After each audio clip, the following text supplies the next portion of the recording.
ओ मता खाई मार इन अकुल सां बजे अजे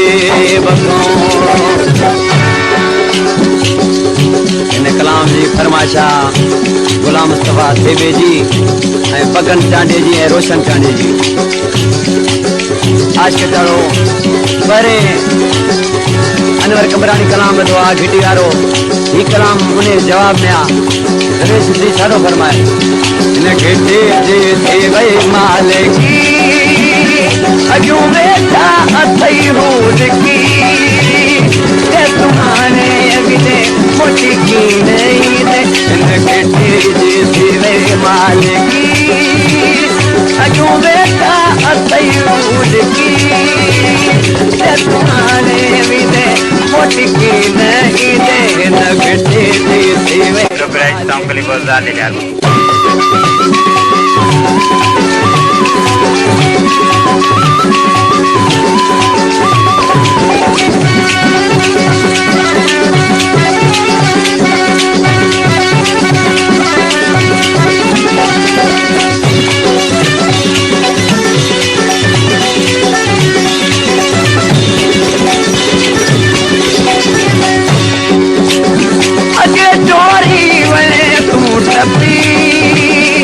या कहीं के खबर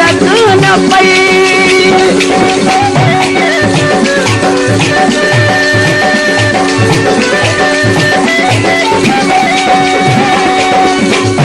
अगे चोरी में तू टपी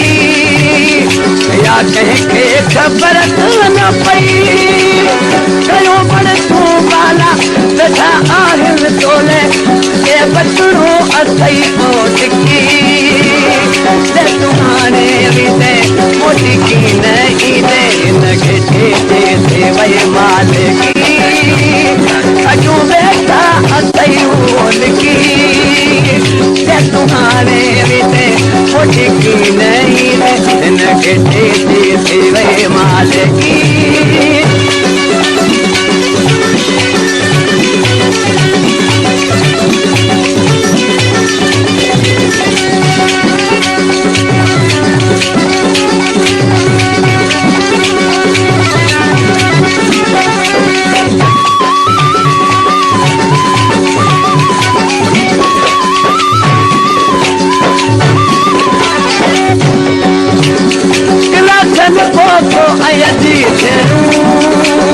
बेठा दुश्मन तू नालू करू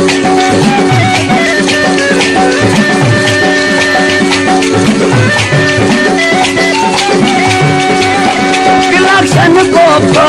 जी फेरू बेठा दुश्मन तू नालू करू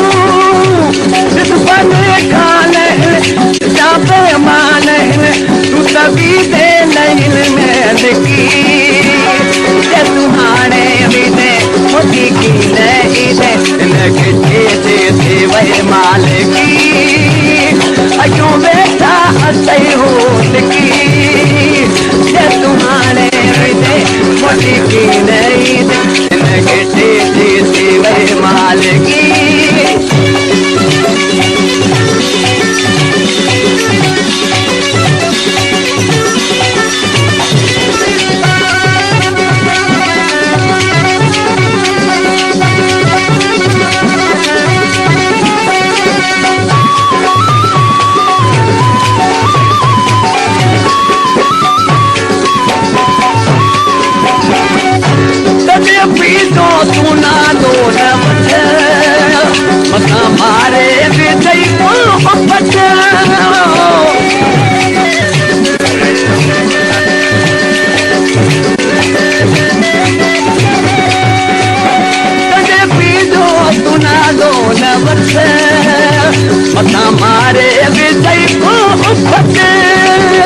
कुझु ख़्याल कर तूं ख़्याल कर अजाई करना सजी दिल फिकी ते तूं हाणे बि दे मोटी की नहीं दे इनखे टे थी वई मालिकी अजूं वेठा हथे हो लिखी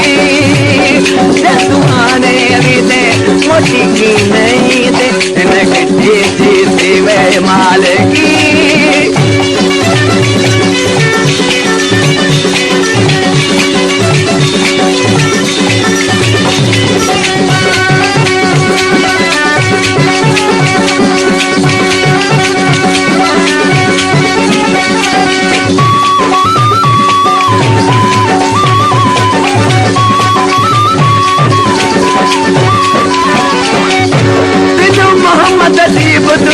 खबर इनखे छॾे थी पत्थर